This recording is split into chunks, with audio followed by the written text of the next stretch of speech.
Restaurant. Yan ang unang negosyo na naiisip nating mga Pilipino buksan. Lahat siguro ng bawat Pinoy ay masarap at mahilig kumain. Lahat may kanya-kanyang story ng lutong bahay gawa ng ating mga lola o magulang. Pero madali nga ba o mahirap ang magtayo ng ganitong business? Bibigyan tayo ng idea ng ating guest na si Mr. Monday Ilarde, owner ng isa sa proudly Pinoy-owned business na Savory Food Trip. Nung Kailan niyo po ito binuksan itong Savory? napunta ako dito ng 2010, which is under ng ibang employer muna. Okay. And then, after nun, nagkaroon ng chance kasi yung isa nating kaibigan nagsabi na mayroong isang place daw na gustong ipa-take over, which is mayroon kasing Chinese restaurant dyan doon na medyo hindi maganda yung business nila, pina-take over sa amin, Okay. sa ating mga kumpare at mga kakilala. Oo. So, nag-share kami. Nag-umpisa kami noong 2015. Ano naman yung mga produkto niyo dito? Ano pong masasabi niyo mga specialty niyo? Ano sinaserve niyo? Ang pinakaano Mga pagkain. talaga natin dito is, pag tayo natin dito is priority talaga yung mga Pilipino, which is, kumbaga, yun ang kinikater talaga natin. Oh, okay. So, which is very basic na rin yun ang mga pagkain natin, katulad ng crispy pata. Yan. Number one kasi yan.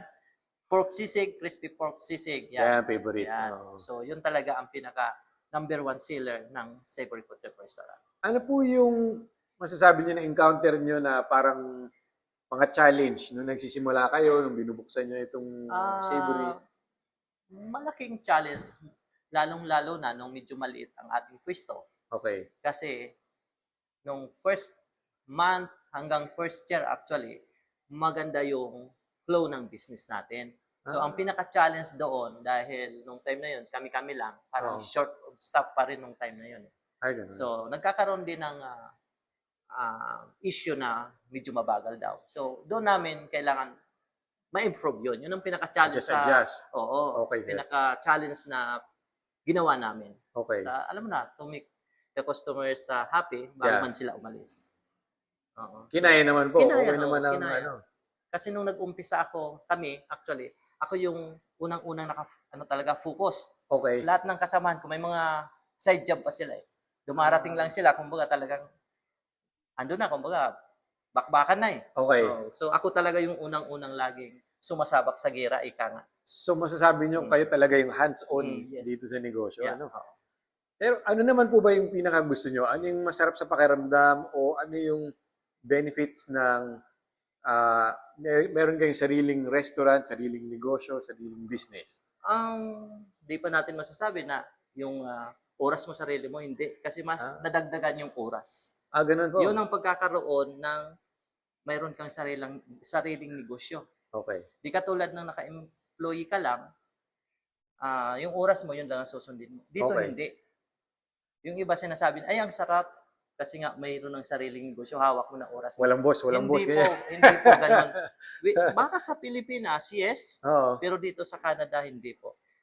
Ikaw ang may-ari, ikaw ang mas may malaking responsibilidad. Parang buhay mo ito. True. Yun ang buhay niyo Yun ang talaga. buhay. Pati pamamalingki, gigising ka ng mas maaga, Totoo. uuwi ka ng mas late. So, ganun ang buhay ng mga negosyante dito sa Canada. Kung ganun na masasabi niyo medyo challenging, medyo may encourage nyo ba na, kunyari, may mga Pilipino tayong mga kasama dyan, o mga kababayan natin gusto mag-restaurant, may encourage mo sila?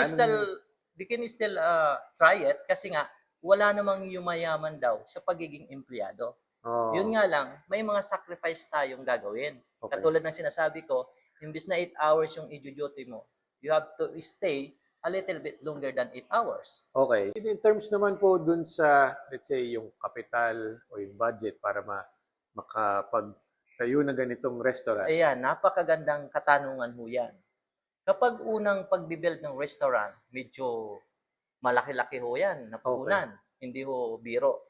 Kasi ang nagpapalaki ng kapital sa pagtatayo ng isang food industry or restaurant, ang kusina. Tulad nito, ganitong kalaki, at least may 200 to 300 ka. Kasi magpapag-build ka ng bago eh. Okay. Kaya ang advice ko sa mga gustong mag-business na mag-uumpisa pa lang, ang hanapin yung dati ng restaurant. Okay. Andun na Nandun yun, yung equipment. papasok ka na lang. Ah. Oo. Yung Okay. Yung, mag-uumpisa yung pa lang, mag-partnership o ano, marerecomendan niyo ba yun? O okay lang na Kung kaya parang- mo mag-isa, mas Oh. maganda mag-isa. mas maganda mag-isa? Yes. Okay. Okay. Lalo kung may parang gagawin mo is family business, okay Oh. na yung kayo-kayo lang. So, tahimik. Yes, tahimik. Compare sa may Totoo. kapartner talaga kasi dumarating ang time na nagsisilipan kayo ng oras Oh. sa gagawin, Oh. may mga ganon. Maliban na lang kung ang makuha mo is talagang ganon din, malawak din ang Tiwala, pag-iisip, pasensyoso. yes, pati yung tiwala. Sabi nga, kung kayang i-handle ng mag-isa, solo proprietor, okay na yun. Huwag Okay. na maging korporasyon. Which Okay. is, sa business naman, lalong-lalo dito, may advice. Kasi sa iba hindi ito nasasabi. Kahit sabihin mong family yan, gawin mong corporation.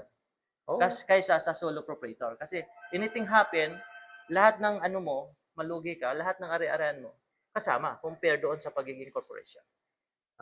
Yeah. Pag corporation Yun ang- at least.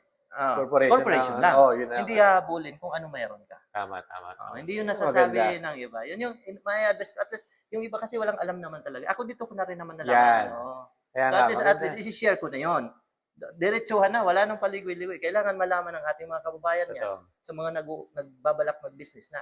Kahit family, ano yan, gawin niyang corporation. Isama niya yung mga anak or something. Oo. Ganun. Basta corporation. Basta gawin corporation. Okay. Oo. So, sir, yun pala, invite niyo sila to Ayan, Savory. sa ating mga kababayan, lalong-lalo na sa mga Regina Pips or mga Karatig City ng Regina, ayan, Savory Food Trip po, makikita yan dito sa 1456 11th Avenue.